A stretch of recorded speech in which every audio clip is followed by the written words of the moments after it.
नमस्कार. फक्त योजना या यूट्यूब चॅनलमध्ये तुम्हा सर्वांचं हार्दिक स्वागत. तर मराठा जातीच्या प्रमाणपत्रासाठी लागणाऱ्या आवश्यक कागदपत्रे कोणकोणती, तर या संदर्भात माहिती आजच्या व्हिडिओमध्ये घेणार आहोत. तर अर्जदाराचे आधार कार्ड आणि मतदान कार्ड लागेल, त्यानंतर अर्जदाराचा रहिवासी पुरावा, त्यानंतर अर्जदाराचा TC किंवा प्रवेश निर्गम उतारा म्हणजे TC किंवा बोनाफाईड सर्टिफिकेट येथे लागणार आहे.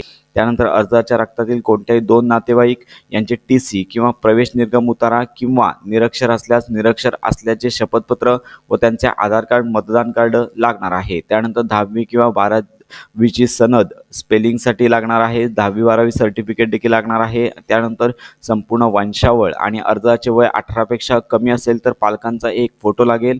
त्यानंतर नॉन क्रिमिनल प्रमाणपत्रासाठी कोणकोणते डॉक्युमेंट लागणार आहेत ते पाहूया. तर अर्जाचे आधार कार्ड, मतदान कार्ड, अर्जाचा रहिवासी पुरावा, अर्जाचा TC किंवा प्रवेश निर्गम उतारा, जातीचे प्रमाणपत्र, तहसीलदारचे 3 वर्षाचे उत्पन्नाचे प्रमाणपत्र पालकांचे लागणार आहे. तर अशा प्रकारे मराठा जातीच्या प्रमाणपत्रासाठी लागणारी कागदपत्रे आणि नॉन क्रिमिनल प्रमाणपत्रासाठी लागणारी कागदपत्रे या संदर्भात ही माहिती पाहिली. तर ही महत्त्वाची माहिती इतरांपर्यंत नक्की शेअर करा.